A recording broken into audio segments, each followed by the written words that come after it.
Yeah, I think all of these are public domain. I know the images are public domain. The music might not be, but we'll see. I'm sure the guy won't mind. He's getting a little promo if it ever makes it onto the web. Um, I'm looking at these trees. See, those are like that beautiful spiral. You see that spiral in there? Almost looks like a conch shell. There's probably all kinds of fun and games that he plays, in the shadow side of these trees, because these trees are backlit. The lighting situation in the piece that we're going to study is really kind of interesting. Like the church or the cathedral, the structure is high enough that it's reaching the light, but most of the picture, the whole side of the wall of the architecture is in shadow, and he loves shadow spaces. That's what NC Wyeth was. Basically amateurs, are the ones that are concerned with what's going on in the light areas, and then it's the artists, it's like the real artists that are. I'm paraphrasing, but like I don't even know if he's using those terms, but it's like the deep artist that is concerned about what's happening in the shadows. And Monet is that. I mean, he loves backlit subject matter, so he can play with all of these the shadows in the back sides of the tree, just like there's the backside of the mountain and the hillside in the picture that we're looking at, and even like the underside of the bridge. Yeah, that's a stream, but it's a stream that's in shadow. Anyway, so just knowing that there's unconventional, I mean, he's really starting to get to be the Monet that we're seeing. He still can't detach himself fully from quote black, and there's these, the percentages, the ratio of light to dark in the composition is moving towards way more majority light, and keyed in these dark notes, but it's still keyed in black. So he still can't get over it. But this is very angelic. I mean, if you go to sleep and you wake up in a dream in a field like this, I would say go towards the light, if you know what I mean. Go to the light. I would love that. Can you imagine that gives you like entry into heaven? Oh my gosh. Now, yeah, I'm not even going to talk about that last one because I don't even know how I feel. No, maybe we will. Okay. It's the one before this, but the reason I even want to bring this one up is because I think it's there's this tree that's the main subject matter, and then he like, there's this gutter between the tree and the architecture. So this is like a really big architectural element, and it matters because he does that in our picture, our landscape. If you look at the other side, there's a whole column of architecture on the right side. And we have our path, we have our little red pill rooster down here. It looks like there's a stream, there's some people, but there's some people that are bringing us back into space. This couple, that couple, the woman in the blue dress, that seems to be something that he repeats. Anyway, this is the first time that we really see a prominent architectural element, and I mean, it doesn't even feel that good to me. Not the way that the one in our picture is. It's far enough away that it does. I feel like it does work nicely. So the reason, and then this is he replaces this whole section with this rose bush. So the shadow zone creates a frame. So I don't know if you can see this, but outside there's a picture within a picture. So you have this rectangle in here of a painting of in the light mass, and this is where Monet is Monet. See how the darks are now dark blues? They're not blacks. He allows himself to be the impressionist that he wants to be here, but he's still second guessing himself. So he has all these dark areas that are framing out his future right here. That's amazing. So he's kind of still in the woods, and he's about to come out. And he will be able to this frame that he's built. he's going to be able to remove that frame and be okay with just what's inside here being the painting, being the Impressionist style painting that he wants to be. He's still on the outside. I love that woman in the red dress here. I don't know if there's other elements in here, but I'm pretty sure that's a lady in a red dress. And that will be the woman who's in, with the parasol on the top of the hill. Yeah, that's one of his other kind of signature paintings. So this is so interesting because this is in chronological order, and he's just marching, closer and closer to his destiny. I love these two little trees, these little delicate tree trunks, that frame out that interior picture. Wonderful. Oh my God, we're only 1 minute and 28 seconds into this thing. Yeah. So here we go. He breaks through. What is this, 93 or 73? I think that's a 73. See, this looks more like a Monet to me, or that last one did. Yeah, I think. Yeah, I wonder if he ever does go back. That one. Yeah, I think this could be the transitional piece. This could be the gateway. Yeah. At least in this suite of photos. And I don't know if these are, the entire catalog resonate. I doubt it, but either way, it's a nice arrangement of pictures. Yeah, so here he goes. He walks now he's walking out into the field, and he's no longer in the woods. Similar themes. He's got this beautiful row of trees, which, these shadows of these trees and the cast shadow on the ground, we're talking like the dark notes are not, he's minimizing the quote unquote black, or like the deepest value, the 9 value, and he's even lightening that. But if you look at all of the percentage, I mean, that takes up what, like 5%, 4% of the entire picture, these dark tree trunks and the shadow. Just awesome. And his haystacks, as we know, came straight from Claude Lorraine. Remember that Claude Lorraine landscape with the sheep, the sheep herder? Yeah. We did that here. Yeah. Yeah, so we did. The path leads you up, and there was like a haystack right in the middle. And that was, this was like 150, 200 years before Monet. So he's rehashing great themes from his heroes. Huh. He's allowing the haystacks to now bring you back into space. Just great. There's this this bowl. You want to think about the trees, sort of like, oh, he does do the boomerang. Look at this. So that it comes down here and that boomerangs back that way. You see that? Yep. That's great. And these seem to go up and down, up and down. So these are the right side trees are bobbing, whereas this left side is boomeranging. So there's it's divided. The picture's kind of divided into two. Wow. Look at all that blue. That's so pretty. I know. I wish that these had little thumbnails that told us where we could find them. But we can do a little bit of work. Yeah. So just like the beginning where we had the drawing, the painting with the drawing.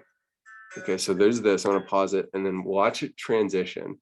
It looks as though there's an addition over here. There seems to be this like little cluster of hay, and then that doesn't have it here. So there's a cluster here and a cluster here. You got to wonder whether he just drew one haystack and just kept repeating them as almost like props on a table, or still lives on a surface, just like moving them around freely. I mean, I'm sure he did, but early on, see, he works with the same subject, but here he's working with the actual same drawing, and painting it multiple times. Yeah. So he drops the mountain line here. The horizon line stays the same. He gets us a little bit steeper on this one. Look at how this really becomes the dominant vertical. You can actually see it in the grass along this edge, and then in that tree trunk. So cool. I guess it's not as much blue. I don't know. He's got a color, a separate color palette.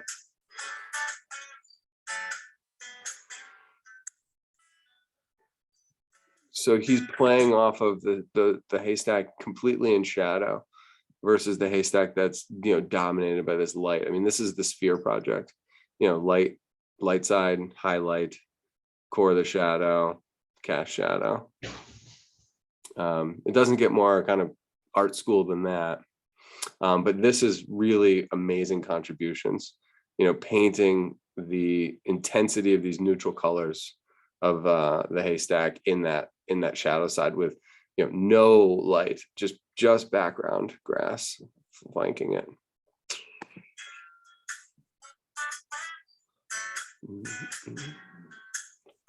These people are so funny. He's got funny people. There's the one with the parasol. So there's that looks like those are twins. And then she's the girl that goes in the at Giverny. There's the sunflowers that line the path, and there's a little girl with a straw hat that appears. That looks like her.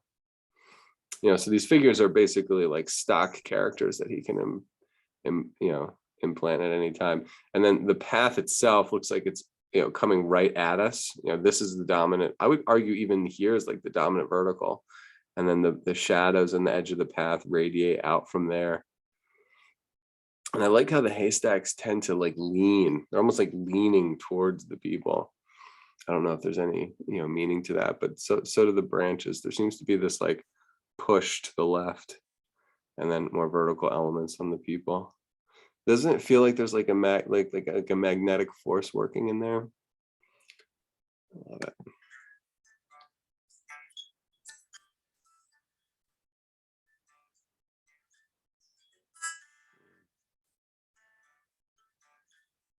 So now here's sort of the masterpiece. I think this is the one that everybody, you know, it's all these backlit, and all of the haystacks are essentially boomeranging around this corner, and then you have these radiating lines in between the haystacks. So he's revealing the space, even though all of the haystacks are overlapping and touching, the space between them is implied by the you know, the radiating lines from the sun on the ground.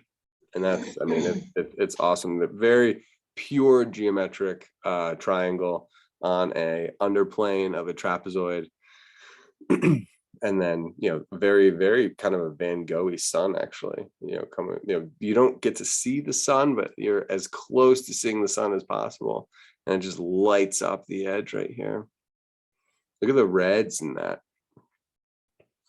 Yeah, he nailed it. I mean, truly nailed it. To be able to have this blue and this red and this yellow, look at those primaries, those high intensity primaries all next to one another. You know, he really knows what he's doing. And the last thing I'm going to say, and then, yeah, please talk. It's tough to get this sky to transition from yellow into blue without getting green. And the only argument I would make, and it's probably not even an argument, but it does go a little green in this rim here. And usually what you do is you tone it down and it becomes gray. So you just mute that color, and it allows you to transition from this high intensity yellow into a high intensity blue without the sky appearing to be green, because, you know, the sky does turn green. It's just very rare, and it doesn't usually happen in sunsets. Yes, Adele? Can you talk about the color he uses in the shadow areas? There's lots of different colors in there. Yeah, no, I mean, it's a tapestry. It feels like very woven. It feels very woven to me. And I, you know, when there's paintings like this, I wonder, you know, Van Gogh was similar in that, you know, he'd have to wait between sessions, and, you know, so that one layer can dry, and then he can paint without it, you know, kind of blending together. So I'm sure this happened over the course of, you know, weeks in order to get it. But in a way, he gets to have his cake and eat it too. You know, this is where he does get these dark black notes, you know, and there you buy it, and you don't feel it. It doesn't take anything away, because you have these really high intensity deeps. I would like that. Maybe we should see this in black and white. But you know, the greens are soft but very prominent. You know what I mean? He's got all of the I guess these are the bands, you know, so you have like a cool blues and greens, and then it switches over and you have, I guess green is kind of one of the bridges between warm and cool. You know, we used to have these debates in art school all the time about like, what's the warmest color? Is it yellow or is it red or is it orange? You know, is it red? Is red really read as being the warmest? Because the sun is yellow. So is yellow the warmest or is red? And if it's one of the two, wouldn't orange be even warmer? You know, like you don't, I mean, it's hard, it's really hard. It's hard to associate the temperature and the intensity, you know, with these colors, because in one context, the red feels warmer and then another one, the yellow does. So Well, and look at that blue at the very top. I mean, it's I like know. electric blue. So it's like the sunlight was able to penetrate the silhouette of the thinning hay.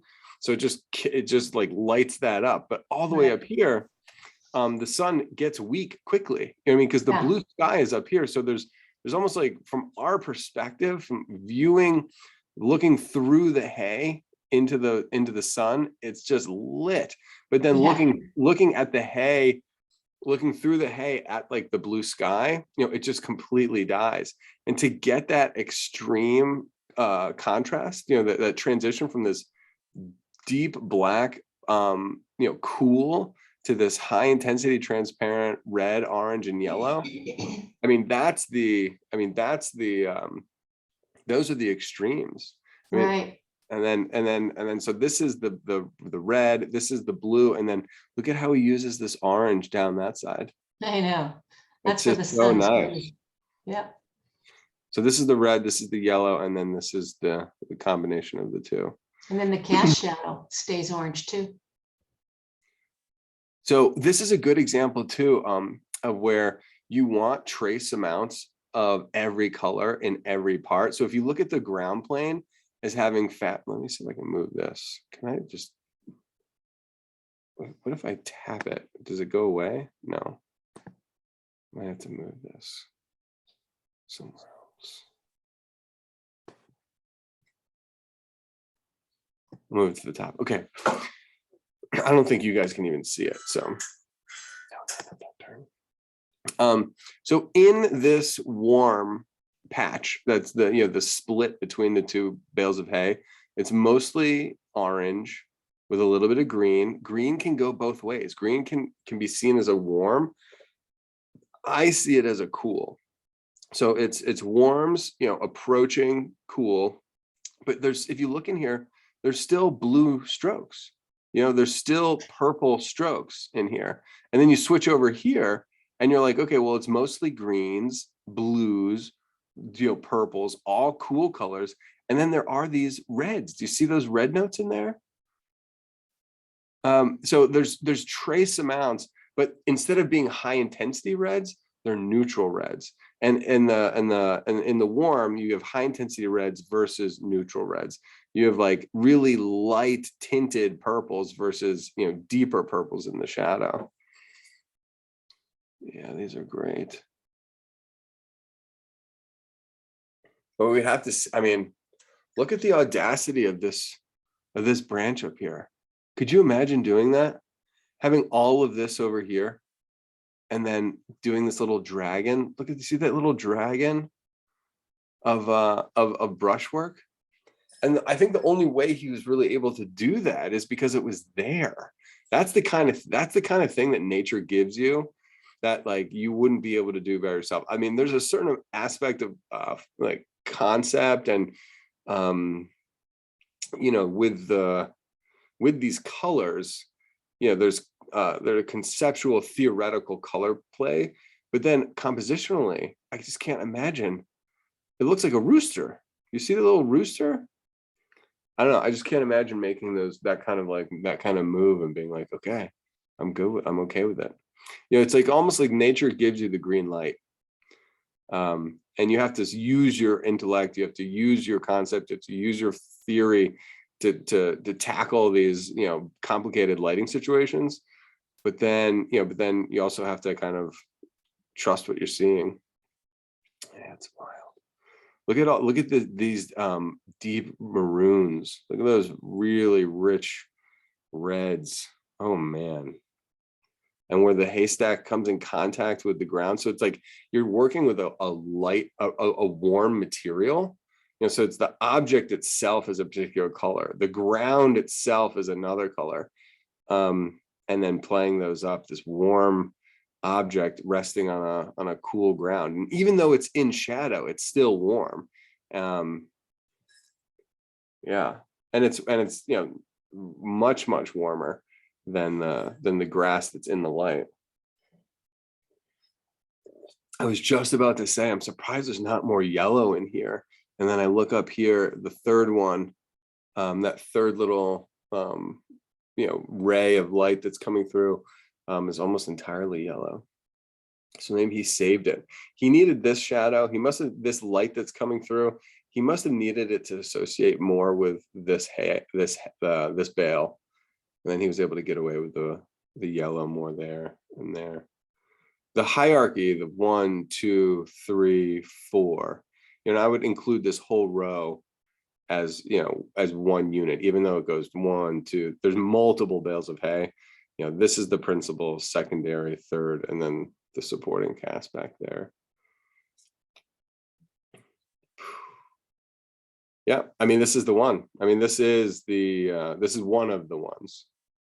But this is, and I think, and I wonder if Van Gogh even stole one of these, because remember Van Gogh did that row of houses with like the thatched roofs, and the houses came really close, and you're like, whoa.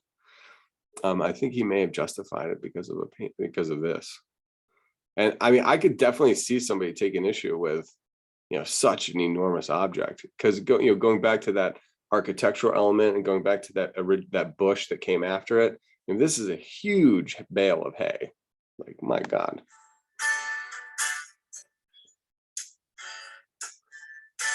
And this one, he actually even attempts to bring the third dimension into the hay to the point where it looks like a thatched roof. I mean, this is a pyramid, and this is an upside down pyramid, you know, rectangular prism. And yeah, these are all, you know, interesting color studies. Look at the yellow in that sky. I mean, the halo around this one is all yellow. And I love the green of the shadow side here. High intensity orange, high intensity purple. Yeah, he's trying to see what he can get away with.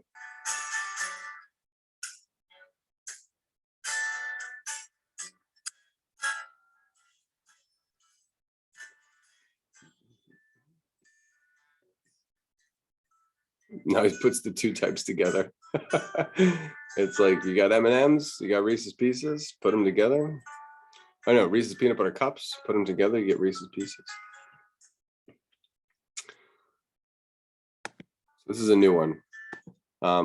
He uses this beautiful S-curve to enter into the picture time and again, whether it's a path or whether it's a stream. That negative space is dynamite. And I love the vertical of the tree playing off of the shadows there too. Okay.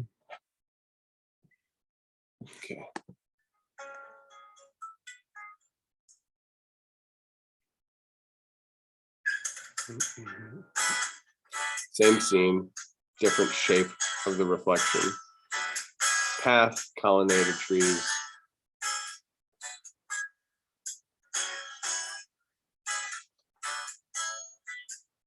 I think this is in Brittany. So just the new scene instigates a whole set of you know, new solutions.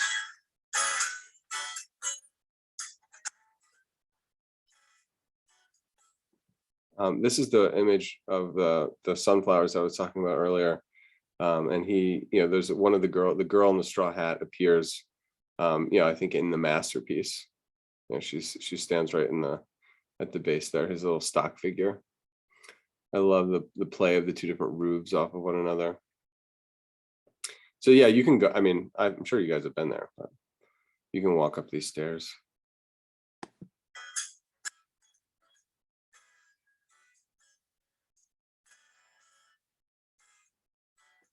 So the arch of the path, and then the S curve of the path.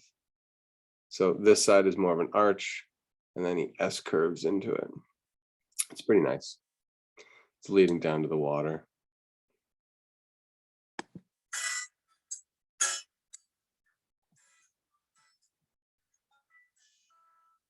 And then here's our first kind of architectural piece, and more of a deeper, a far deep landscape. You have the horizon line there. So he's on the coast, and the boats now move back, allow us to move back into space. Wow, that was very different.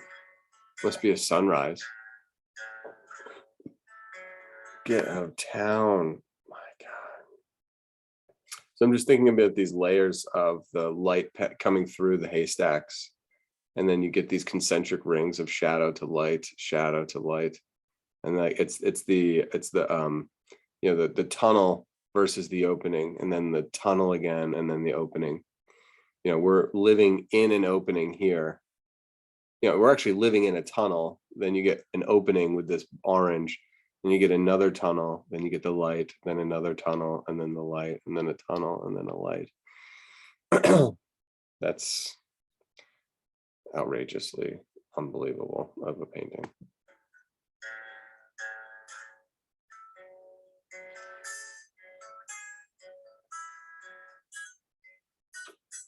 I mean, I think this is, if you look at Renoir's versions, I think this is in Algeria. I know Renoir went there. I didn't know if he went.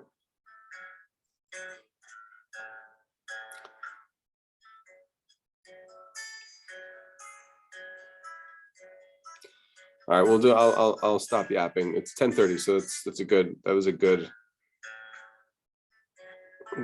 little look into his thinking, at least.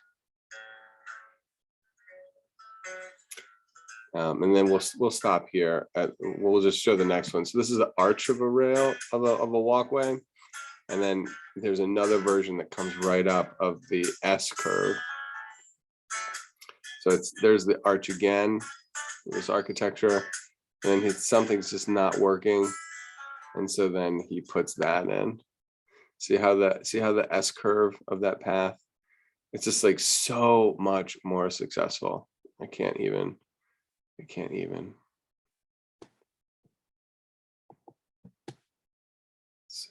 Let's just watch that one more time.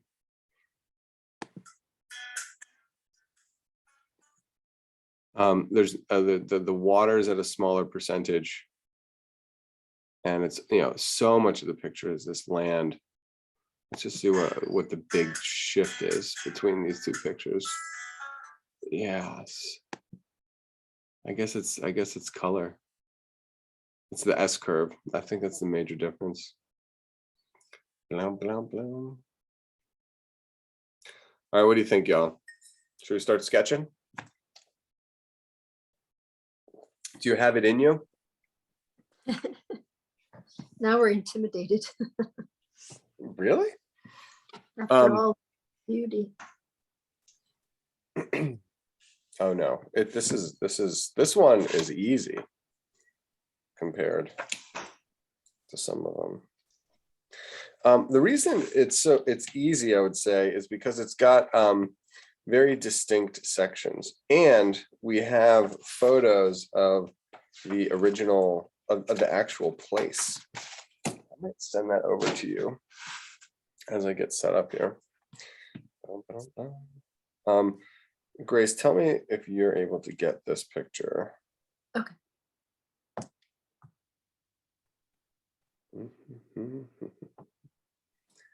Are you texting it or emailing it? I think I'm going to text it. Okay. Because it's right here, select. Yes. Okay, good.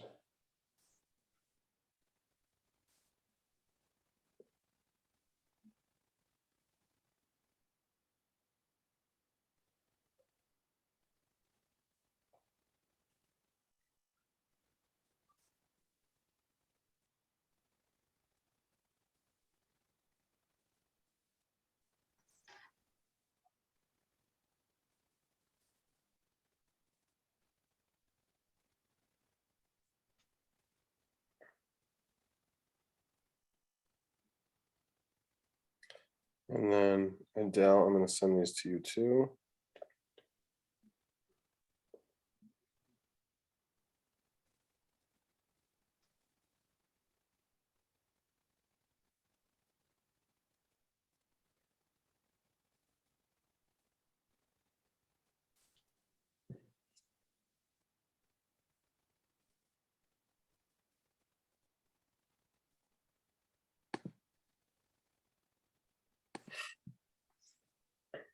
And then I think, Maureen, you're on here too.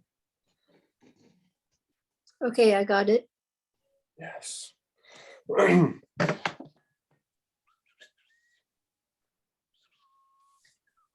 You're sending a text? Yes, Okay, I got it. you did. Okay, Adele, did you get it? Yes, I did.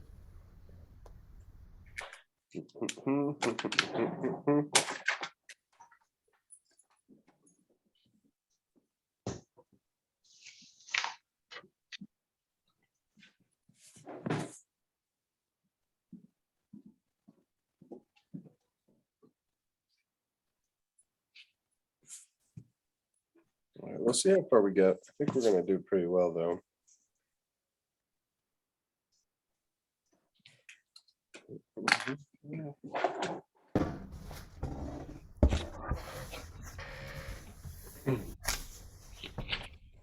Get this other one printed in color.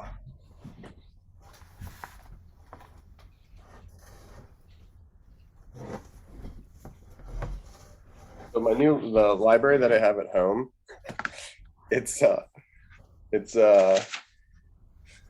don't know where any of the books are. So in my old library, I could just sit there and I knew exactly where everything was. It was in order. And since we moved it, I was like, they're generally in pockets of order. But I think my Monet book might be actually at the school, which would be, it's like so not convenient.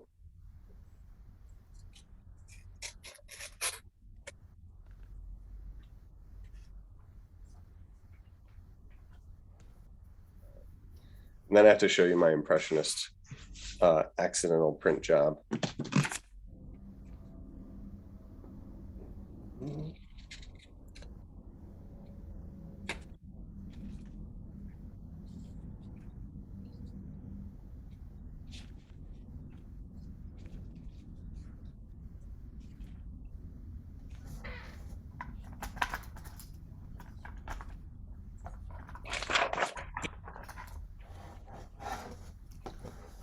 Up share.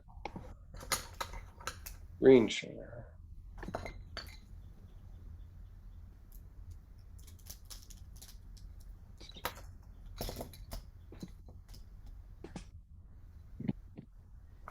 Yeah.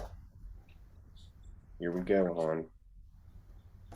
Time to go make some art here.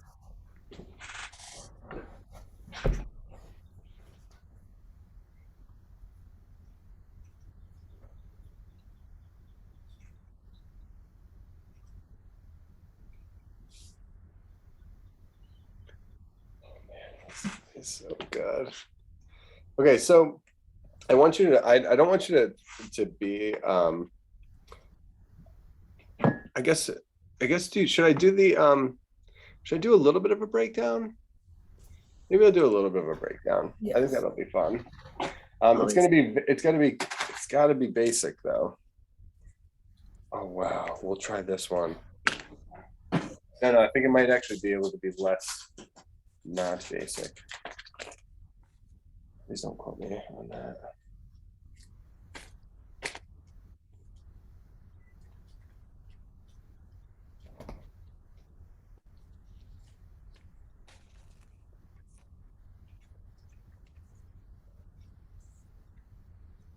If this one shows up, all right.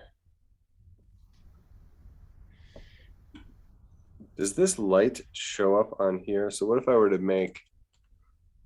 to sketch this?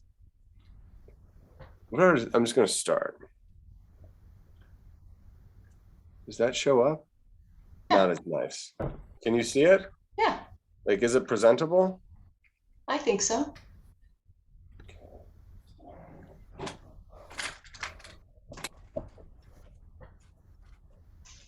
I have the same thing. I have the same thing in gold. No. Not gonna work.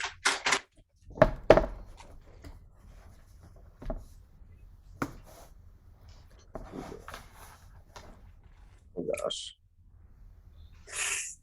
We might have to do the red. All right, go for it. Okay. Oh my goodness. Oh my Lord. Okay. All right, so let's just talk about this thing. This is going to be it's actually going to be pretty fun. And the reason I say it's going to be fun is because it is, I think this is a sketch. Meaning I think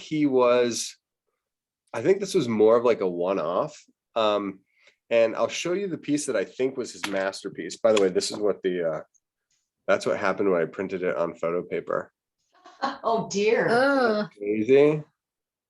Yeah, I really kind of love it, actually.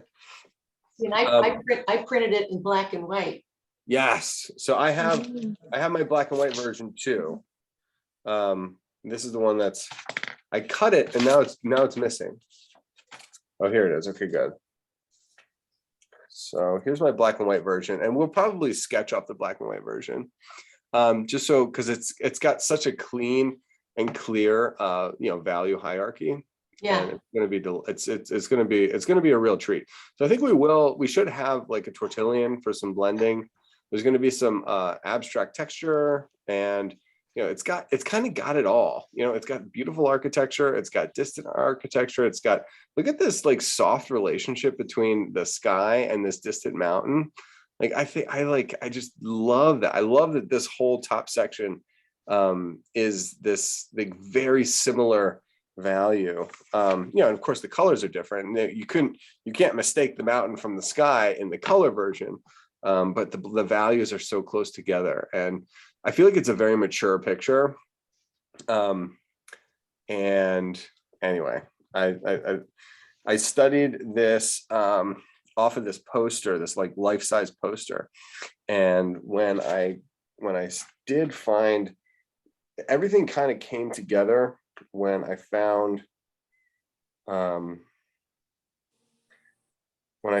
the scene that was the actual photograph. Here's the photo, and there's other photos from like the same angle. Yeah. So you can actually see that the water's higher here. The architecture is very accurate. There's a oh man, maybe this isn't the one I wanted to send you.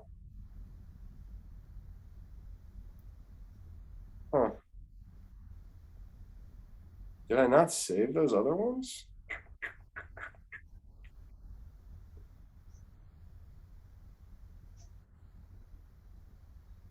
Maybe I didn't save them. That would be tragic. If we look this city up, you can find it. And there's a lot of photos online of this town. I must not have saved it, people. But at least I saved one of them. No, I did save pictures of this space.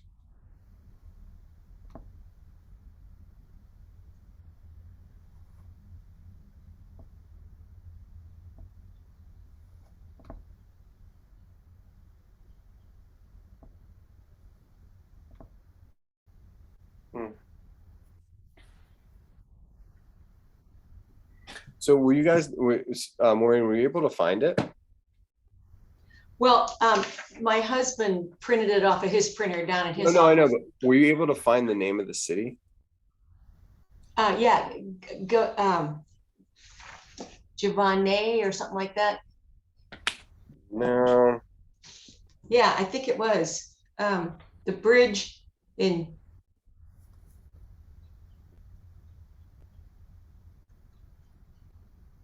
Giverny. It's Haystack at Giverny was the first one, but I don't know about the bridge. I found it called the Castle of Dolciaca, Yes. 1884. Oh, so that's in Italy, maybe. How do you spell it again? Dolceacua.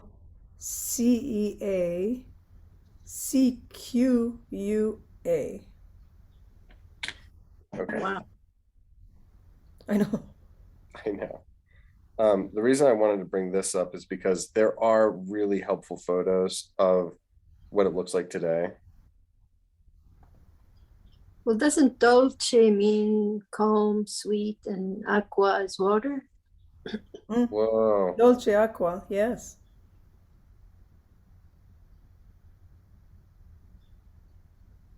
images. Dolceacqua, yeah. Let me get the HD.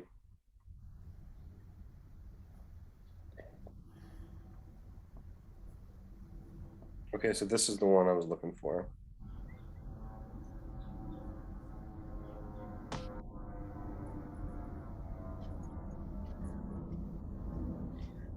So come back to Italian, the other ones, yeah. but here we go.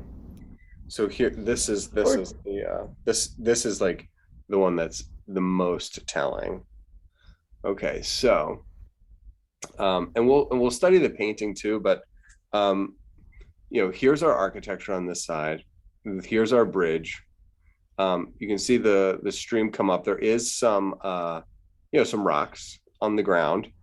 Our picture is cropped off here, so we don't actually see where it enters into the other side, and there's a church here. Monet, the painting that I sent you another version of Monet where he was on this side of the bridge. So he Yes. paints this side of the bridge, and this church actually makes an appearance in it. So and I know I should have broken this down first, but I want, it's hard to see in the painting because it's Impressionist, and in my opinion, I think it's actually unfinished. But the bare bones is still really beautiful. So we have the architecture of the town, which is below. Then you have this architecture of this kind of like castle cathedral, like these two, the dual towers, and that's set on this rocky ridge. So the nice thing about this photo is that it's a similar lighting arrangement, but not completely. Like it's still, the sun is a lot higher in the day, so it's still showing light on this rocky ridge. So on this ridge, we have, you know, rocks that have crumbled on the ground, and there's this rock face. Then there's, you know, on the rocks, there's foliage that grows. There is ruins back here, which Monet actually includes. So we have the front face, we have the side wall, and then we have the ruins. Now this is where it gets really interesting, in my opinion. The path roll, the stream rolls up and then turns the corner, and we have a rock face and foliage here. But on this wall, we basically have this stacked layers of farmland, I believe. I think they're actually vineyards that are growing on this this face. So this is the bridge down here, this is the church over here, and this is the rock face on that side. So I'm zooming in so that you can see that there is definitely agriculture of some kind, and I think it's actually wine. Like I think they're actually Grapes. vines. Yeah, Those look like grapevines, yeah. yeah, which is so much cooler if you think about it. What, you know, in terms of piquing his interest, not because I love wine, but because it occupies every part of the picture is very well established with a unique element. You know, so you have the water element of the stream. You have this beautiful architectural bridge. It's delicate, it's elegant.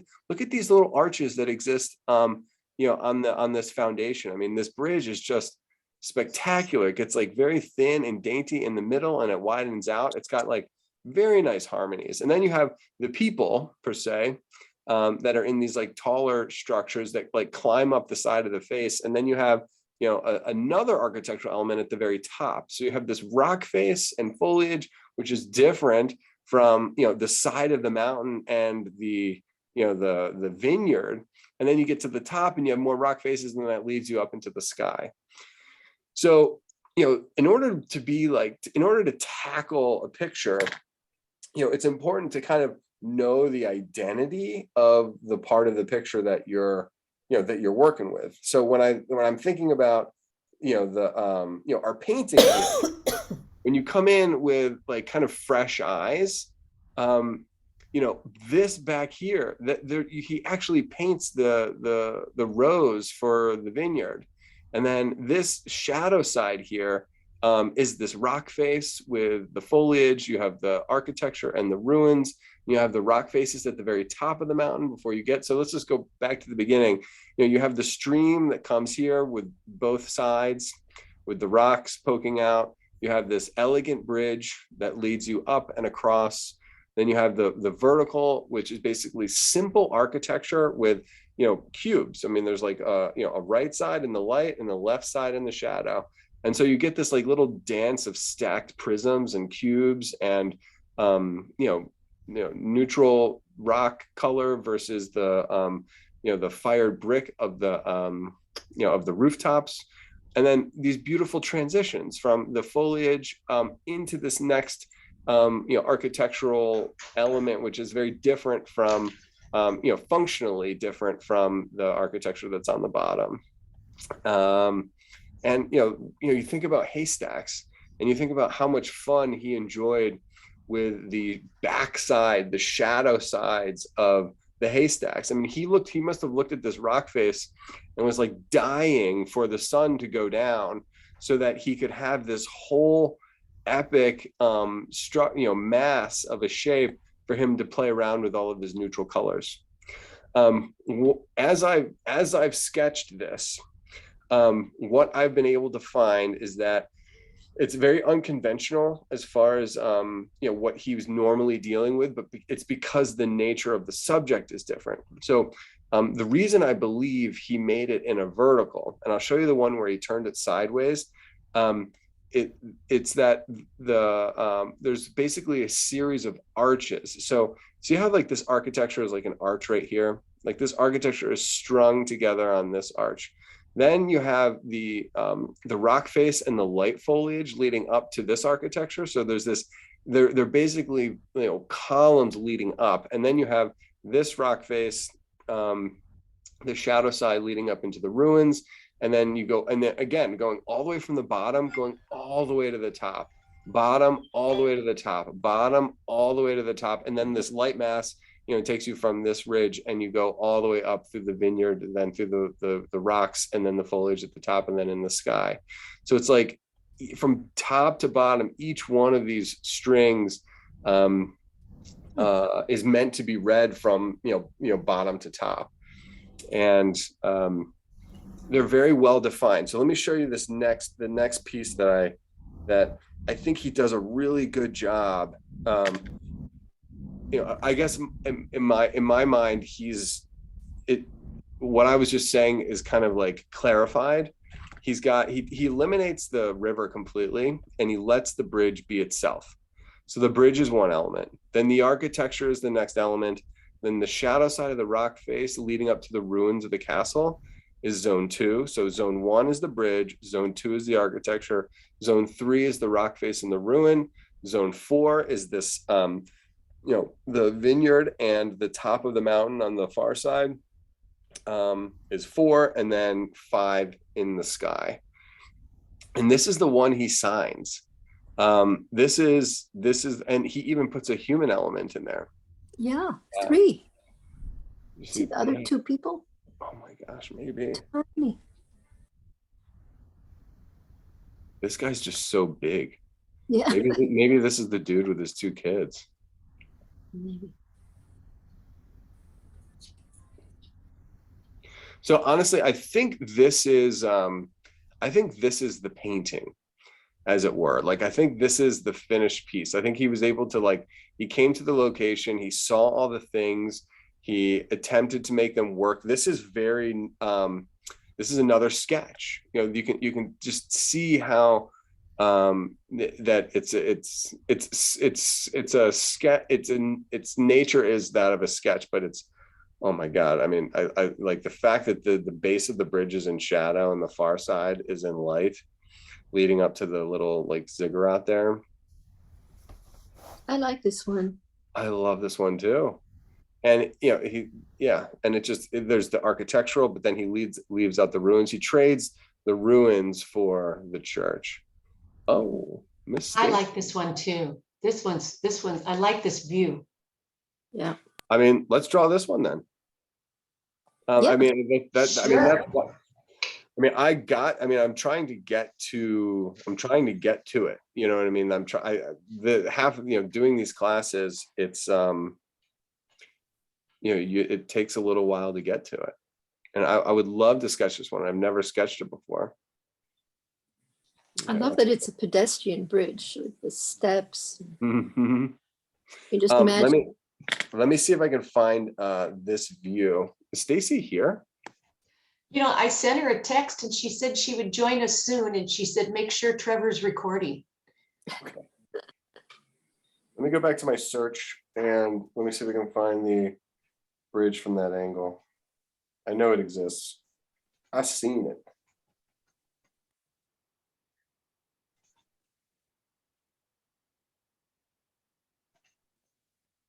Oh yeah. Look at this view. It's gonna get in focus in 1 second.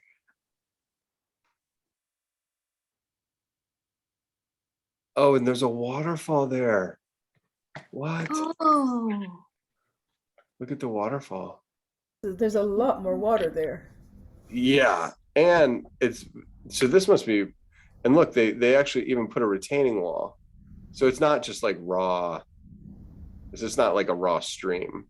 In Monet's day, 150 years ago, or whatever. Yeah, so they built like a whole retaining wall, and they may even set up a little dam or something so they could control it. There's a parking lot too. I know, that's so not cool. I mean, you got to park somewhere, but like, to frame out this little parking lot. I know. I was thinking that same thing. Get those cars out of there. Like, what are you gonna do? I mean, you got to if you got to go to church, you got to park somewhere. Yeah. can't get off by donkey anymore. Add to photos. Okay, so I know that I have seen this view. Oh my God, are you freaking kidding me?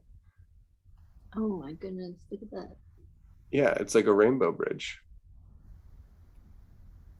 I did a little sketch of so my fantasy, I gotta save this one. So my fantasy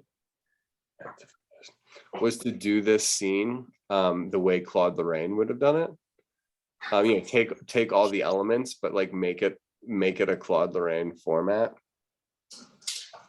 And I have not yet done that. But that might have to be something that I do on my own time.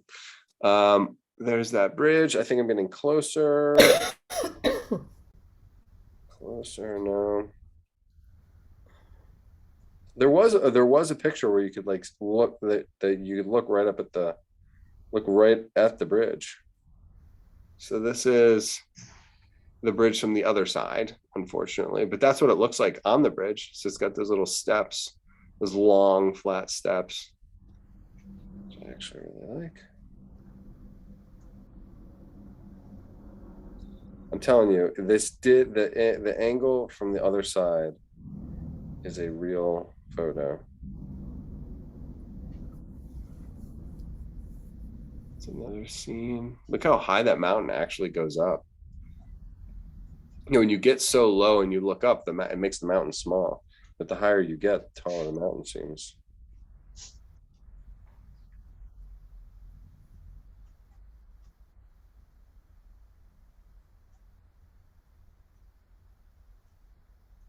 All right, let me just try a different search maybe.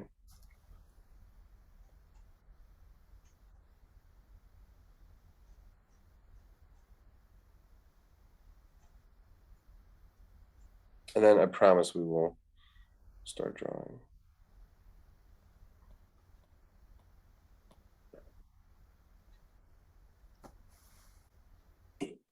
Oh, here it is. Okay, great. Found it. I knew it was there. So maybe it is a pedestrian bridge, or maybe you can take a Vespa across it. No, I'm just kidding. But that's the that's this scene, sort of.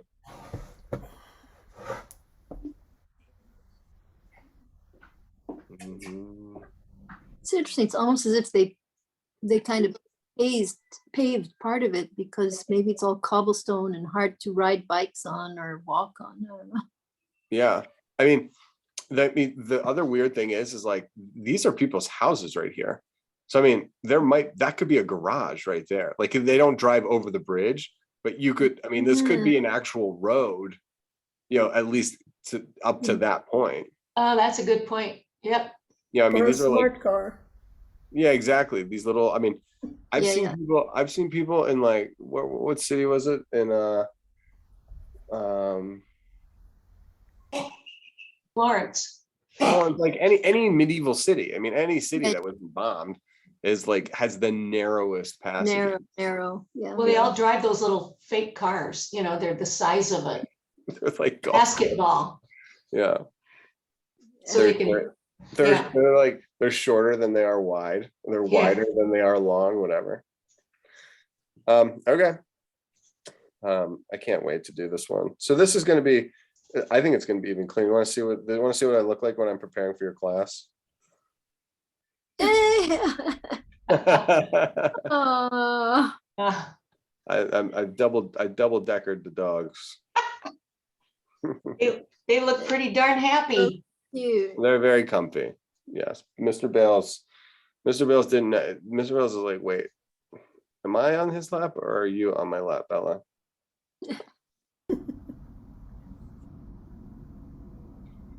This is so fun. I can't believe we're calling an audible at the last minute. That's how I like it. All right, so the question is whether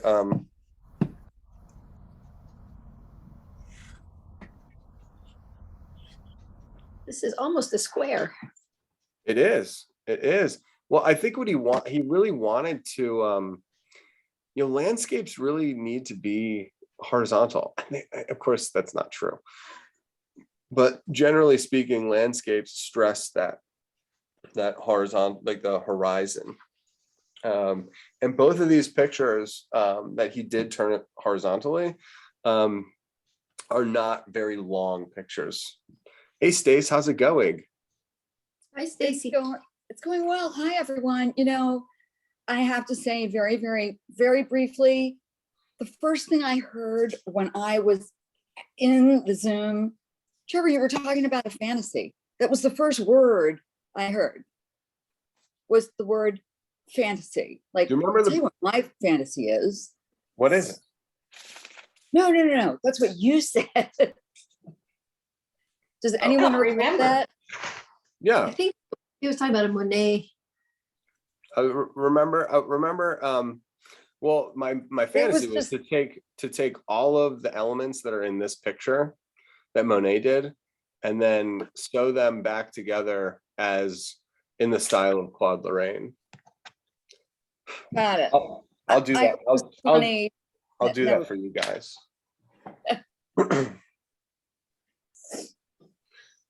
No, what I really meant to say was my fantasy is that Stacy will join us for this drawing class. Oh, that's so nice. Thanks. So yeah, this is wild. I think we should just go follow the path. I think we should just. So what is going to happen is that this is a profile of the bridge, and it's going to be really nice. Like he offers us the steps. Having seen that photo, these long horizontal steps. So these are like one brick high, like steps. They go up and then they're very long, and then there's another small step up, and then they're very long at an angle. So we're going to follow this little staircase up. These are horizontal and they turn the corner. Very, very. You can tell why Monet, having looked at the earlier photos, it's kind of nice to see why he would like this. I feel like I understand the man a little bit better. These stairs are in shadow, and these are actually. This set of stairs here is not the bridge. This is on the banks. So these are the houses here. And then once it hits this point right here, I think this is where the bridge starts to, begin. So it's thick at the bottom. It's going to rainbow across.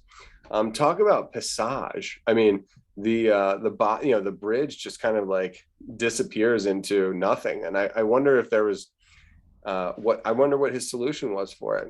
And the truth is that maybe he didn't even come up with a solution. It's just like the picture kind of trails off.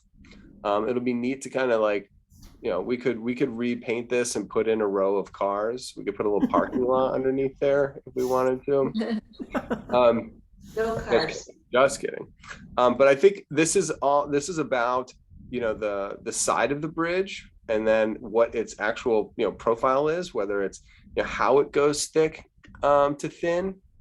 And then, when we're seeing the top of the bridge on this side, and then as you hit this middle, it flips. So our vantage point where we can see the top of the bridge and the side of the bridge here, it flips because it comes up and, it becomes so high and we become so far away that we see the side and then the underplane. So this is top plane, side plane, and then it's side plane, underplane. I'm like visualizing like reflections off of the water. Have you ever seen that? Like if you go underneath the bridge and the sun hits it and it like throws all these like, like the dancing lights on the underside of the shadow. I love that. There's no established horizon line really. I mean, maybe this is one. This is definitely, the rooftops here. There is an interesting radiating point where the tops of the roofs of that church, hit the, actually, I think this might be center. This might be dead center. And then where that rooftop hits the side of the picture, it shoots a rocket ship of a vector of the side of the mountain, up to this corner. Really kind of interesting. So we have a very powerful vertical, which is where, Monet is no stranger to having, the side of a picture be anchored with, architecture, both in or other versions of this picture, but also in the previous, the landscapes that we looked at. So this is going to be a pretty important vertical, and then this is going to be a secondary vertical. So this little interaction down here with these buildings, this little cluster of planes, verticals, horizontals, creating these rectangles in the windows. That is the substitute for, in the last picture we were going to draw, for the architecture that led you up to the ruins. So, I think this is going to be kind of an important string of details over here. So just let me clarify really quickly. We'll break it is really a portrait of the bridge. So it's going to be the steps of the bridge leading up to the bridge, which are in shadow. And then it's going to be the side of the bridge and the underplane. So it's like light mass. So the bridge is kind of in these two parts. Then we have this little architectural cluster. And then from there, it's all going to be backdropped by this really beautiful set of, kind of creamy, juicy, neutral, pinks and grays and blue grays. And we're going to have to figure out how to make that mountain go back to where we want it to be, in terms of blending. We're going to have where he has color and where he has color and value, we have value. So he's got color and value. We just have value. He has brush strokes and we have mark making. So he can blend the paint. We can blur the pencil. So we have slightly different tools at our disposal, but both are, more than enough. And actually with the pencil, this picture is very doable. Does that make sense? Is anybody else scared? Always. That first mark, always. I know. All right, so I'm gonna set up the bottom of the picture at least, so my Zoom call, so I can kind of establish myself, so I know where we're going. I've been teaching I've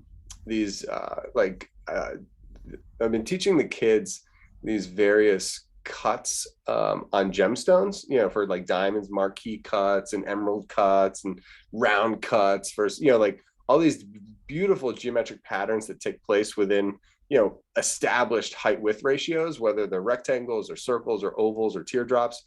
But one of the things you really do have to get oriented with, which I think is applicable and helpful here, is what's going on in the middle of each one of your planes. So I'm looking at the halfway mark at the bottom here, and I'm just going to put a dot there where my middle is, just so I can get familiar. And then if you look at the middle point on this left side, I don't want to draw like an actual crosshairs down the middle, but knowing where the middle of the your rectangle is can be super duper helpful in terms of being able to see the whole rectangle as we go. If you go to the top here, there's not much interest in the middle here, but there might be on the corner. It looks like that, where the sky and the mountain and the edge of the picture meet, maybe it's like pretty close to the quarter mark. If this is halfway, this is the quarter. So who knows? The horizontal back here, not much per se, but like, the stairs kind of looks like they start to come out of this corner anyway. All right, so let's go on a walk. Let's start these steps, and we'll try to break down the bridge. We'll take it to the bridge. We'll try to break down the bridge as far as the top plane and these steps, and then show how it's going to turn the corner and actually become not part of the sidewalk and actually part of this rainbow bridge. Unfortunately, not unfortunately, this is fine. I think that the railing here, I think we have to be a little bit careful. We're going to see the top plane, where like you can imagine like a little kitty cat would sit on this top beam. And then you have this side beam, which is basically from the steps going up. This is the wall to keep people from falling off. And, it goes down, over, down, over, down, over, like a staircase. And he's really loose with his, his approach, his brushstroke. So here he has the luxury of seeing nature, so he can eliminate anything he wants. We have to kind of imbue on the scene what we can imagine is it is. And with that other photo, you can fill in, you can eliminate a lot of blind spots with some of the other pictures of the actual references. I think what he was trying to show here is that there was a little cast shadow, and that the shadow thrown onto the ground from the wall can almost give like a little bit of a contour. But again, this is a sketch, so he's being a little bit general about it. Would you argue that this is distance, or is this the top? I think this is the landscape off in the distance. Yeah, because if you look at these little light notes, these little structures, those seem to be a light landscape, kind of allowing for it's a light silhouette up against the shadow of our wall. Okay, so that makes me feel good. So I'm shading the top of the beam, and then and those are those lines are going kind of along with the stairs. And then I'm going to shade the side of the wall, but I'm going to do that with more vertical marks, which he does too. Cool. If you've ever seen, the architect, would probably have been able to calculate some kind of geometry, some kind of mathematical formula for how these stairs are separated. We don't have the specifics of that, but you can tell that the first step is longest, and then the second step seems to be a little bit shorter, and then the third step seems to be shorter still, and then kind of once it turns the corner, it looks like like kind of, I wouldn't say all bets are off, but it's less about the stairs, and it becomes this new wall, which is a heck of a lot smaller. So we're seeing wall of the bridge. So this is the inside of the wall of this side. Now we're seeing the inside of the wall on the right side, kind of for the first time. So we're like, we're kind of like herded inside of the pathway. Both, seeing both insides of the wall. So where my cat is, we get another step that angles up, vertical, and now we're going to get the beginnings of this rainbow.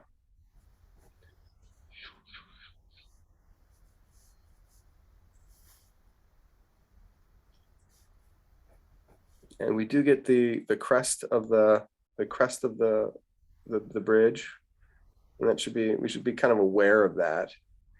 And then it's rounded there, and then the hill seems to go steep. So like the top of the railing seems to be kind of straight as it, kind of, descends onto the other side into ambiguity. We just don't know what's happening. And this is where we're following the top edge of the bridge, and now we really want to quickly get this bottom edge of the bridge. So you can kind of put little dots, like how thick is the top of the bridge, how thick is the base of the bridge, where is the bridge at its thinnest, and then it disappears all the way at the bottom. Look at that epic arch. Wow. Okay, so I'm looking at my railing, seeing how low on the railing this bridge comes up. And honestly, it doesn't matter what is true. We could look at the photo and attempt to figure out what is what would be quote unquote accurate. But that's not the lesson here. The lesson is Monet, and how he decided to make this is really what matters, and not what he was actually observing, even though it's helpful. Okay, so we've got the, everything is going to be strung on this rainbow. So I'm looking at these little, the bridge is curious because I don't know how it doesn't fall apart, but there's like all these like little weeds growing off the side of it. Let me like zoom in. This is the other picture that I printed out. Look at all these like ridiculous, green stuff. Like it grows out of the side. And it's in real life too. Look at the look at the green that grows out of the side. Let me just zoom out so you can see the bridge. This is the bridge, and then this is where they somehow for like over a century have just allowed these weeds to grow on the side, and it doesn't break apart. I mean, maybe they're constantly filling it with repairing it or something. But why not just weed the side of the bridge? I don't know. But that's one of the characteristics of the bridge now and 100 years ago. It's just wild. It's just wild to think like that. So even though this is on the other side, the principle is still the same. Where we're getting a very deep shadow on the underplane, and then a very there's this little optical illusion. I mean, the thinnest part probably has to be the middle, but then it feels like it gets thinner on the downside. You see that optical illusion? The same thing happens with ours. It appears to get thinnest right here. So I don't know what that is about either, but he observed it, and I'm observing it even through the photo. Isn't that weird how it seems to be the thinnest at right there, when you'd think it would be right here? Maybe it's the same thickness from here all the way across, and because it's furthest away, it seems smaller. Yeah. Okay. All right, and I assume that the bridge, does get wider at the base. But What's the matter? I think coloring and shading the underside of the bridge is going to prove to be very, very important. There you go. It's okay. Go play.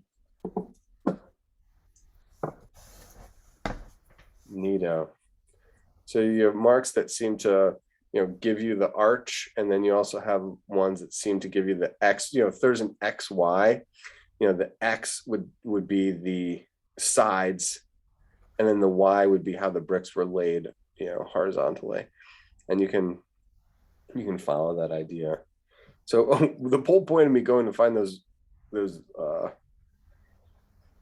the grass is that all of the forms seem to give us this arch, and the grass is no different. So like the grass that grows is like a string of beads that Love that that part. are linked up on that Beautiful. elevation. What's that? I think that's just beautiful. The greenery that is growing. Yeah, I mean, he really plays it up. Look at that. I think it's just beautiful. I think that might be a person. I could see like a little kid Yeah. with his elbows, and someone walking up the hill. Red, again, the red spots of clothes. Totally.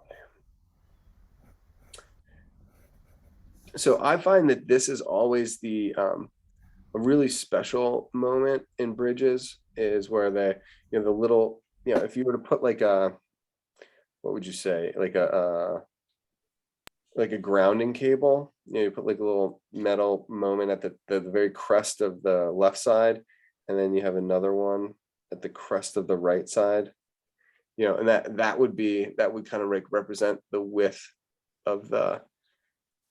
So there's this arch, and then there's this arch, and they don't go together. They are, they are two, there's two arches that are separated by the width of the bridge.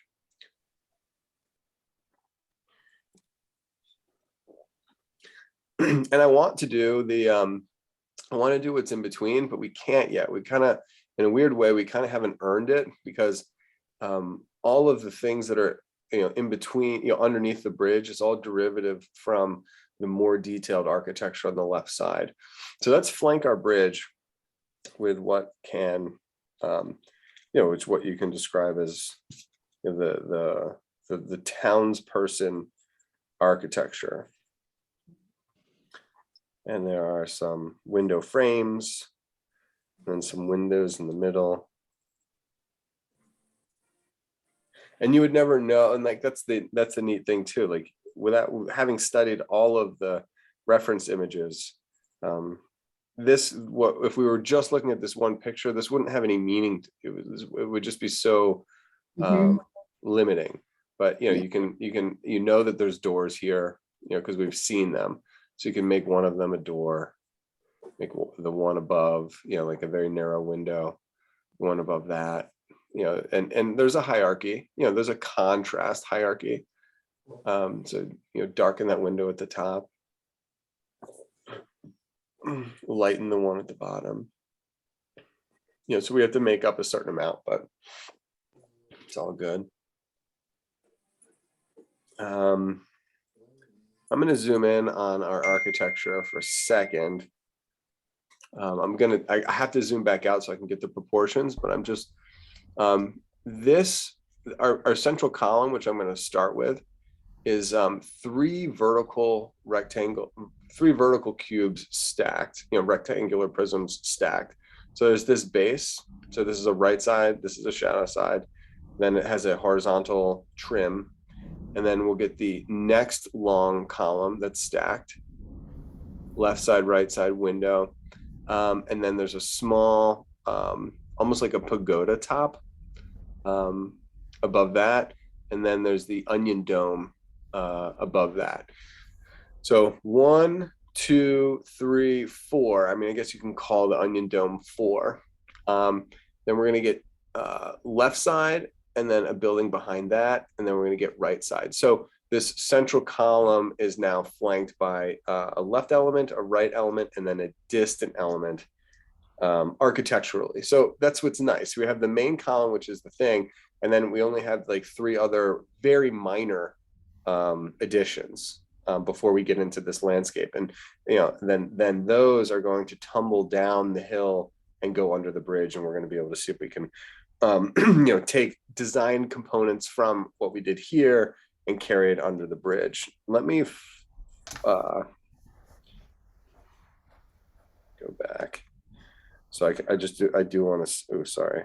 I do want to see the architecture of the dome in person. So I'm not wrong. Okay, cool. Good. Yeah, let me zoom in. It's not pixelated, but it does have these 3 columns, 1, 2, pagoda, and the onion dome. And then this is the back of the apse of the church. And this is the left side of the apse. And then from this angle, we can't see the building behind. He must have been a little bit higher up. He may have even been staying in one of those windows. He might have been looking out of one of the window houses. Okay, good. Yeah. All right. So he did it. The only other thing I would argue is that, there's it's almost like this architecture has 4 columns in the 4 corners. This is a column, that's a column, that's a column. And then inside you've got, possibly bells, it could be an empty chamber. It looks like you could climb up there perhaps, like it's a space on the inside with windows. And then these roofs seem to point out, they're beveled. It's like a beveled edge, but they might even be bowed a little bit. At least the little pagoda part feels like it's bowed. That's all fine. I do like this part too. There's this, I wonder if he even incorporated this sort of, elsewhere, just so he could like move it so it's included and, truer.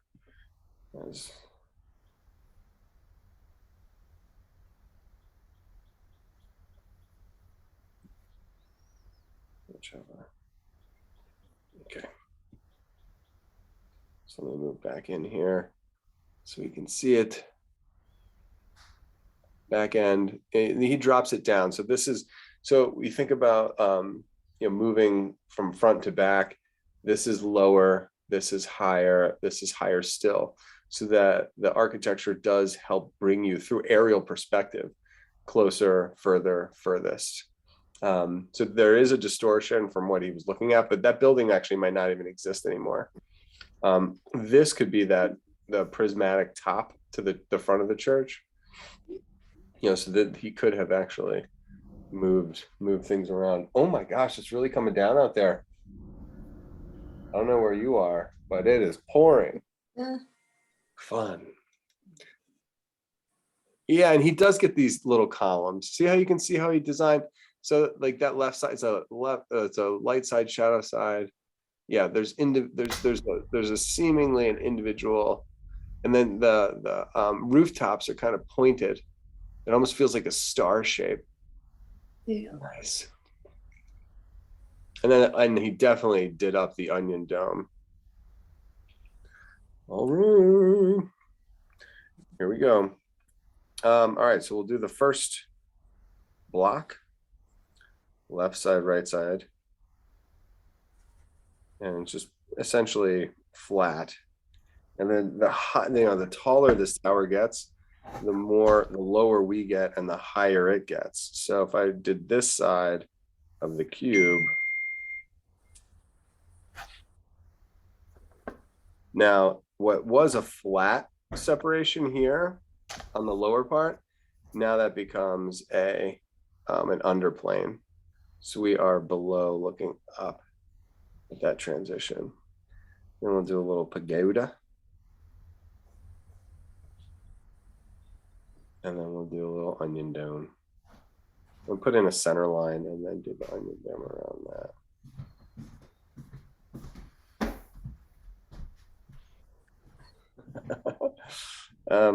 There were those 4-sided columns, as it were, and then it's more important that you get the windows that are inside, because those are the dark notes.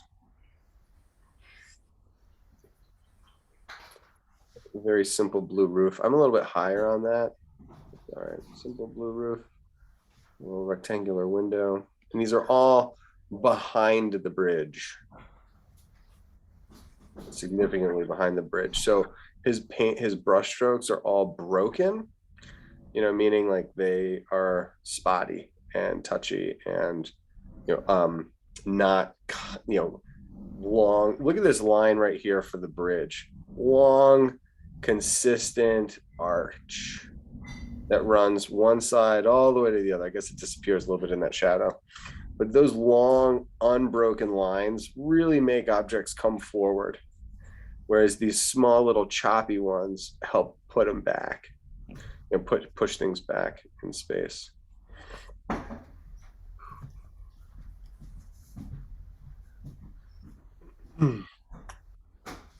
I made that claim that the architecture is going to trickle down the side, which it does, very, very much like the some of the silhouetted edge of the railing. These are kind of fun. Excuse me, Trevor. Yeah. Did you send out a photo through an email? If you did, I never got it. Oh. Oh, yes, I did. Not of this though, Stace, of another one. Oh, okay. Okay. We No. decided to do this at the last minute. Okay. Yeah, then I did get that one. Wait, no, you Thank didn't. Did you get this one? No, I got What a was different wrong? one. Did you get this one? Oh, thank you. Just got it. Yeah, I'm texting it to you right this second. Thank you. Yes, I did get it. I have Okay. it. And Thank you. there were two accessories to this as well. Yeah, this is great. This really helps. Thank you. Yes, you're welcome.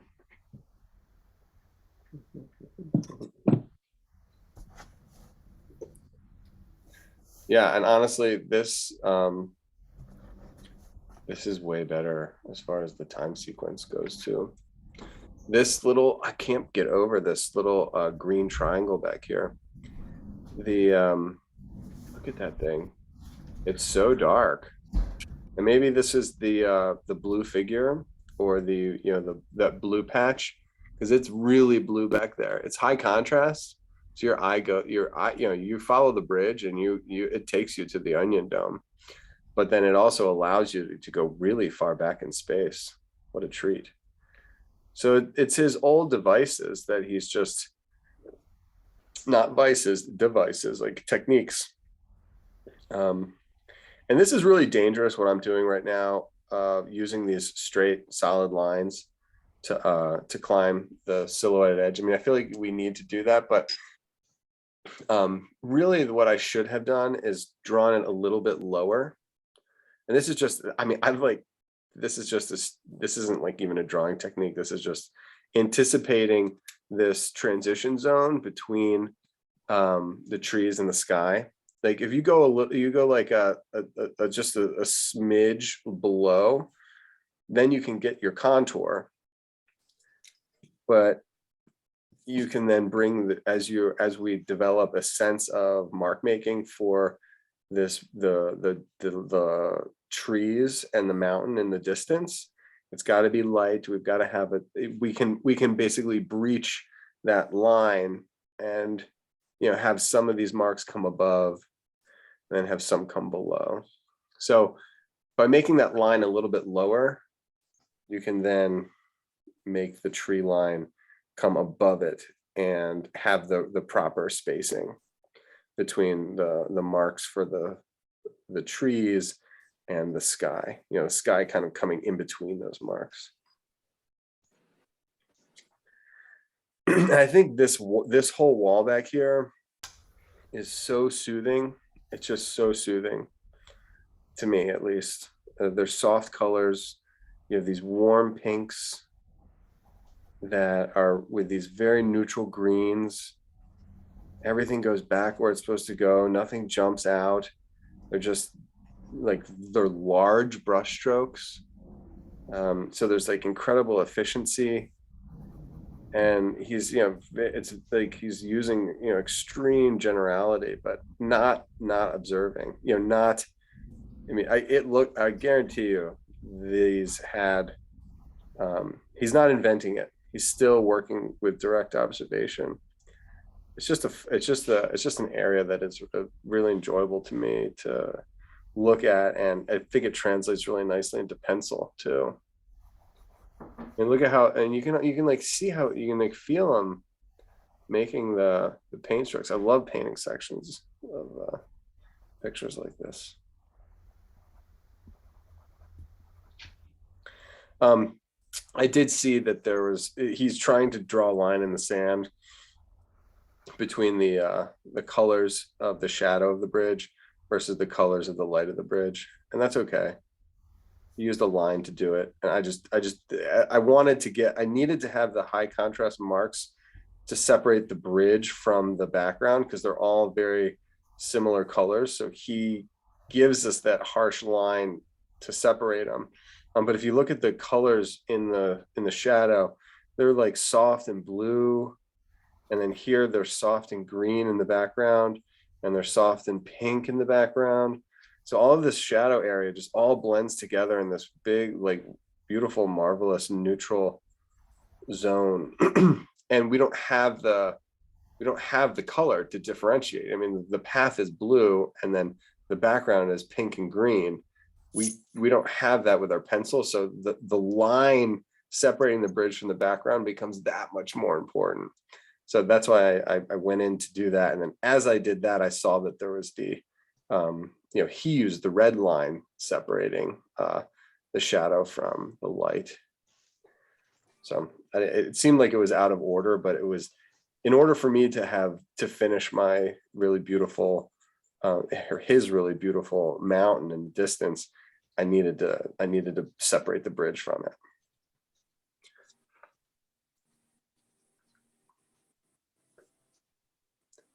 And this is the calm. I mean, I need to be calm to a degree if I want that mountain to embody that. I had this guy, this guy Lee Dunsmore, who's a really good sculptor. He would write down lists of, he was a figurative sculptor, so he was always trying to communicate, emotion and mood and tone through just the figures, no props, just the figures. And so what he would do was he would write down the words that he wanted the sculpture to evoke, and he would sculpt with those in mind. Oh, wow. And in an almost supernatural way, it comes through in the piece. It's the pose, yes, it's the tension of the muscles, yes, but it's also the intention of the artist as they work. So, and I do want my background to almost be a little like two-tone for me personally, so I can, in my mind, I'm thinking, okay, this is a green stretch, and then this is a peach or that pink stretch. So I'm saying to myself, the green will be darker and the pink will be a little bit lighter, or maybe the pink will be blurred and the green will be more crisp. Whatever your mark making codes become, that's just fine. Just make sure you have them.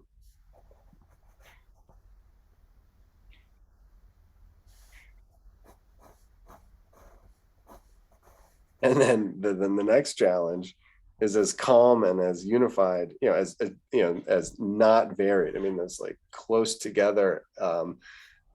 The distant mountain is. The sky has to be addressed, and that has to be even more unified. So we need our onion dome to stand, our tower to stand out as being light.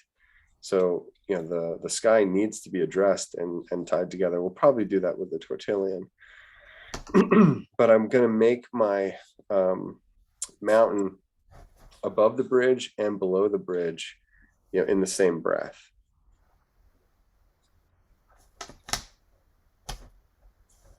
So I don't want to go onto the sky before, whatever, I want to finish my background mountain together, because so they can be the same spirit. Just because the bridge is dividing them, if the bridge was gone, they'd be completely connected. They're only separated in the picture realm, in the 2D realm.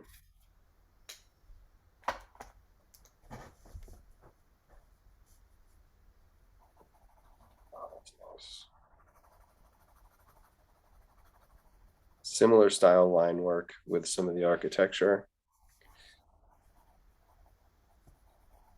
You know, boldly edging the buildings so that they are distinct from the background. What? I was looking, I was like, it looked like a starfish. And I think it's just totally random.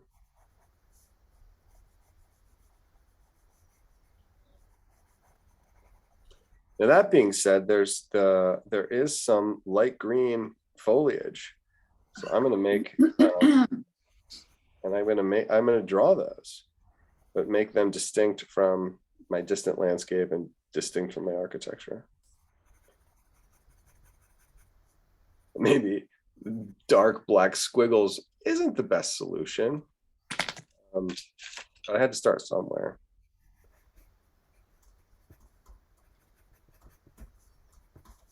And when you don't, and you know, the green is a very high intensity green. In fact, that might be the brightest color in the whole picture, except for these like red notes that are at the top of the bridge. That green might be the brightest. So you have, you know, the red, you have the yellow, the onion dome, and you have the green. So just because I made them my little foliage, green foliage dark, that's not bad, because they really do come forward and they stand out because of the color intensity in the picture. So that's legal.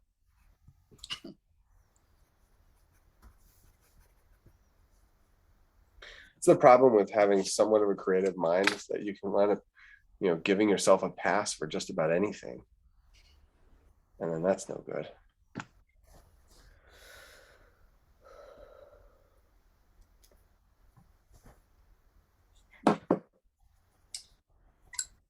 So my the green patches that are growing on the side, they're loud, but they're not. I need to make them quieter, and I'm not going to lighten them at all.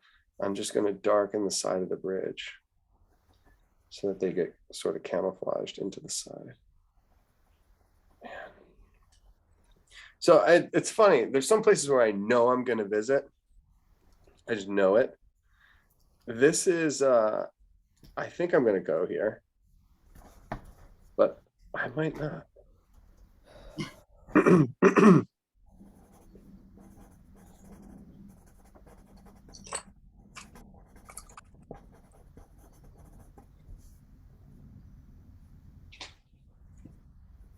Oh, how you doing, Bales? Good, buddy? Yes. You sleepy boy.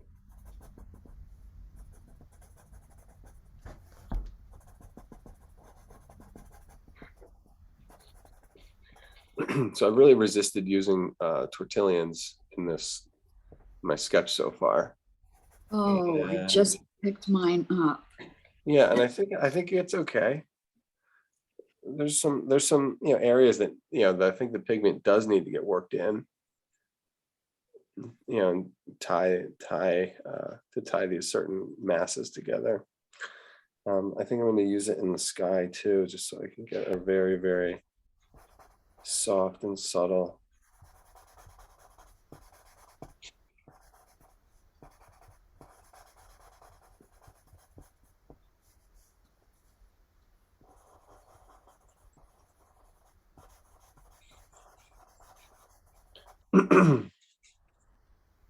But that onion dome needs to be darker.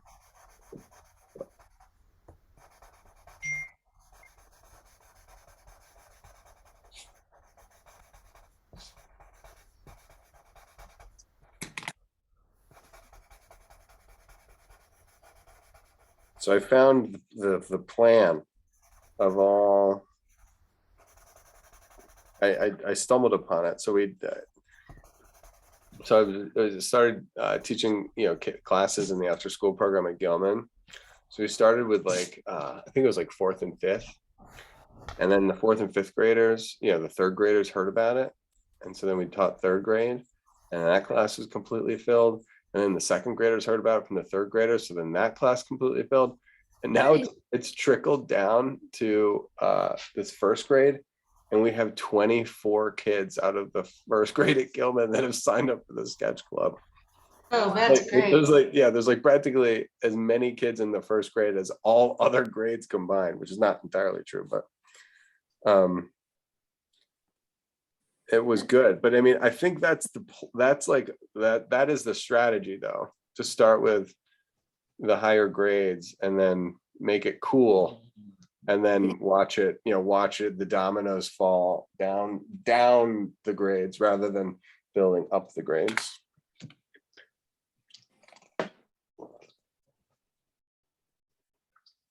Not that any of you will ever need to know that information. Hey, any teacher who describes a nostril as a roll of toilet paper would be cool. Right? Right? Thanks. True, Grace. So true. What kid doesn't like to talk about their nostril? Right, right. I know, but the rule I usually have is no bathroom talk. So it's like the toilet paper roll is very provocative. Very provocative. Guys, I have to go walk the dog. He's asking, and he never asks unless he really needs to. Do you mind if I just run down real quick? I'll be back in 7 minutes. Go. Okay. All right. Come on, Mr. Bales. Let's go, buddy. Come on, let's go.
It's really raining out there.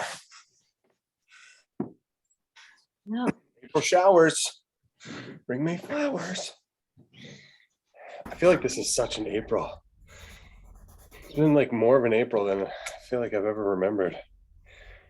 It's like rainy, but like pleasant, not too cold.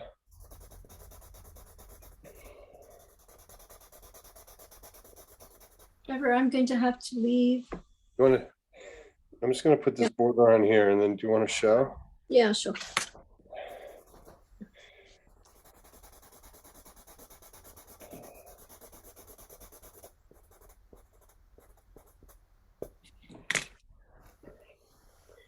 I definitely need some finishing touches on here.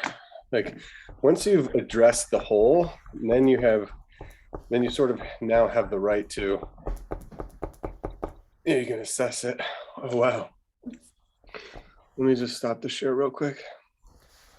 And then I will pin you, and then everyone will be happy. Oh, nice, Grace. Yeah, it's really pretty. Oh, lovely. Lovely. Yeah, the only thing I would say is that the top of the bridge, the top of the arch on the top of the bridge, Yep. for some reason he gets away with having very delicate lines.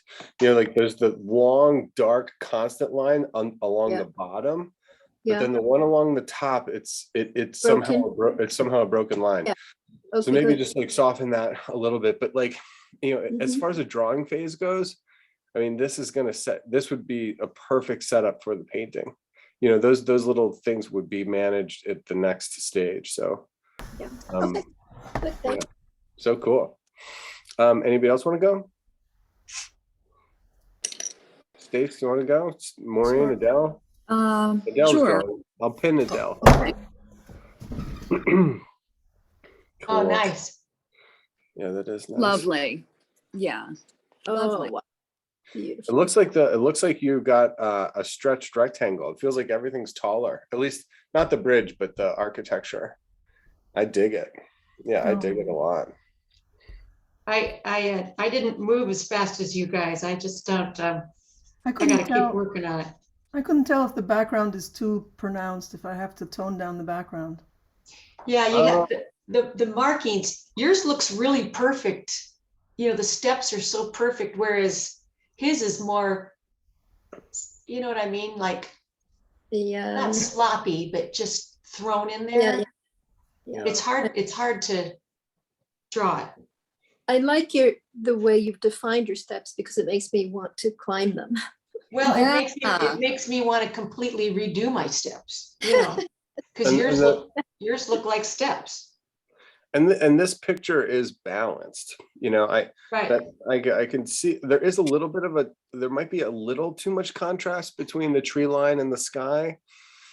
You know, I think if that did get, you know, like leave it exactly the same. That's where kneaded erasers come really in handy, where you just, the clean kneaded eraser functions like silly putty. You don't rub it, you just stamp it. So you keep everything exactly the same. You just Yeah. pull up a little bit of the pigment. And I think if I'm you did wondering that if this- along the top bridge, Is this that's too, is this too strong in here? no, I feel like that feels okay. It's the Okay. tree line that makes me like a little uneasy because I can't take my eye off the tree line. I want to see the bridge first.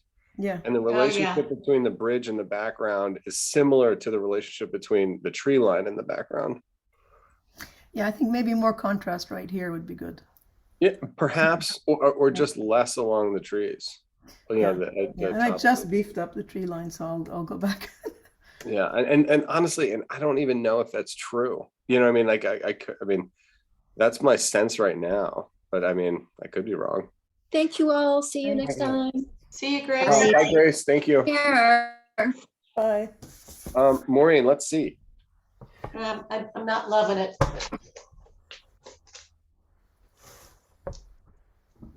Wow, Ooh.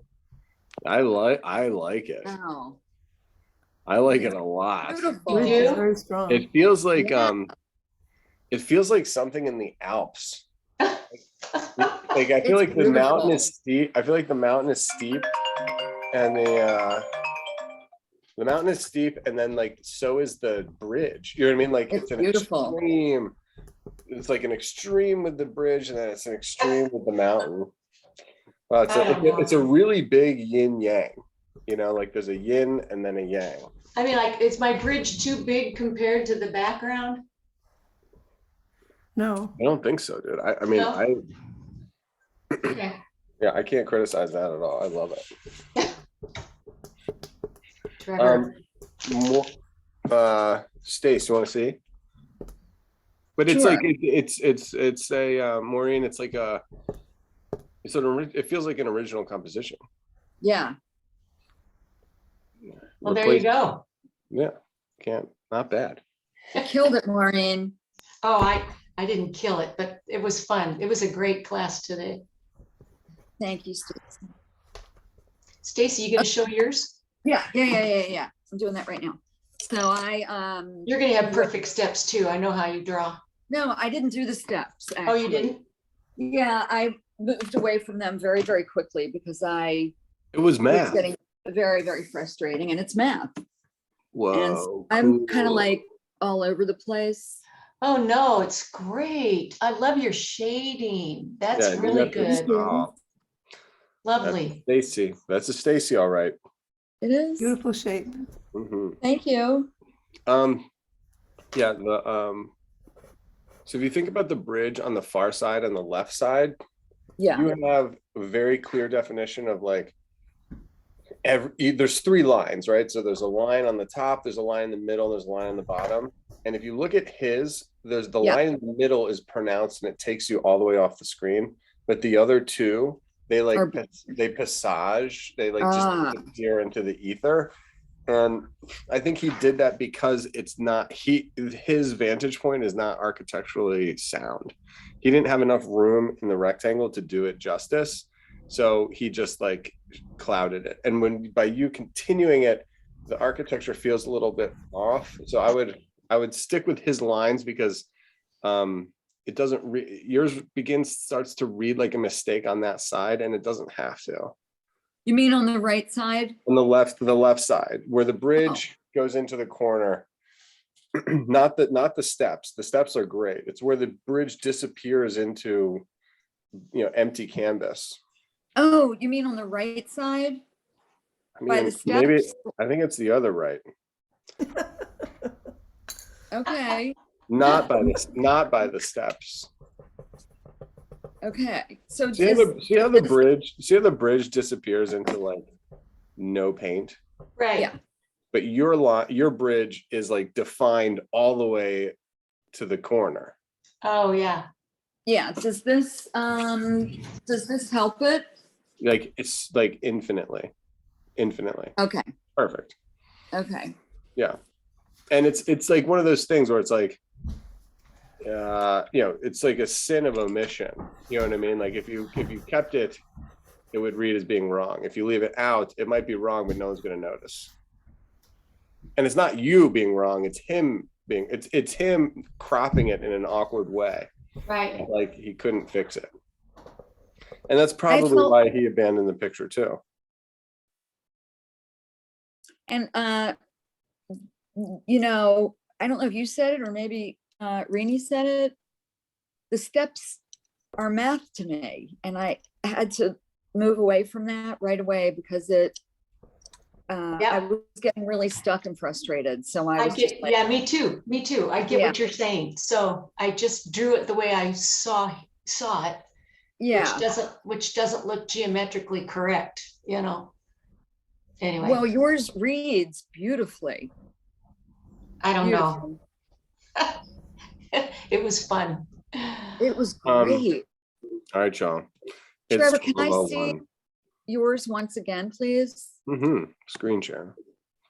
Second camera. Padam. Let me straighten that up. Yeah, it's really so interesting. It is. How the underside of the bridge on the left and the right wall form that beautiful oval that moves your eye around the picture, whether you want it to move or not. It really does.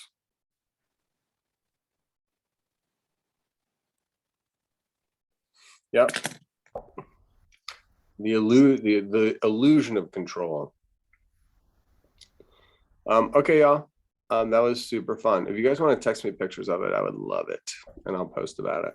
Okay, hey, a friend of mine thank you. who lives in Portland, Maine, has an art show today. She's really good if you like this sort of stuff, but look what she's putting in. Do you see that? Hold Hold on. on. It doesn't that almost look like the Leaning Tower, Oh, wow. the red? Yes, it definitely does. What is her medium? It looks, yeah, is it I digital? th- I don't know. Pixelated? I mean, she does a lot of this, just lots of color and blocking and, geometric shapes and that sort of thing. And, if That's you like that beautiful. sort of thing, What's her name? Jenny Shy. But she spells her last name. Well, she goes by her maiden name, which is Jenny Potter, but it's Scheu, and she pronounces it Shy. She has a website. If you want to go on and look at her stuff, it's just that She's in sort of. She's in Portland. She's in Portland, Maine. Yeah. Yeah. Keep Portland weird. And she spells that SCHEY EU. You. EU. But she She goes by Potter. well, her website says Potter. I don't know. I think you should go Jenny Shy, because that's actually her maiden name. I don't know where the Potter comes from, because she's married to John Ryan, who is Jim's best friend since kindergarten. Wow. Believe it or not. God. I kid you not. Wow. He still remembers walking John to school because he was so shy. So he held his hand all the way to school. Oh. So when Jim turned, I'll let you go. I could go on and on. But when Jim turned 60, I said to him, name anything you want to do and we'll go. And he said, these guys live in Portland, Maine, but they've got this little cabin 9 miles off the coast.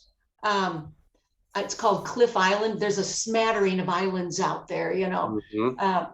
And he says, I want to go to John's cabin on Cliff Island. And this place is rustic. I mean, roof over your head and some running water, and that's about it, and that's where he wanted to go for his 60th birthday and just hang out and help John pull weeds and, That's go for awesome. boat rides. And it's rustic. great. They love that. What That time is of year? great. What time of year was that? Because it's like it's pretty. August, Okay, so and that's that's the the time. warmest. Jim went water skiing while he was there, and the water was 60 degrees. That's the Still warmest. cold, in still Canada. freezing. So it gives you an incentive not to fall. Yeah. Yeah. But the lobster, oh my gosh, Is Can it only go so good? right imagine. down to the water's edge, and they're pulling them out of the water, and $3.99 a pound, and they're this big. So good. Yeah. I think I might Wow. I think I'm gonna go to Wegmans right now, actually. Get a lobster. Lobster. There you go. Sounds good. I know. Well, thanks, you guys. I'm gonna go now. Yeah, that was fun. Talk to you guys Nice to later. see you. Good to see Bye, Adele. everybody. Bye, See you, y'all. Stace. Bye.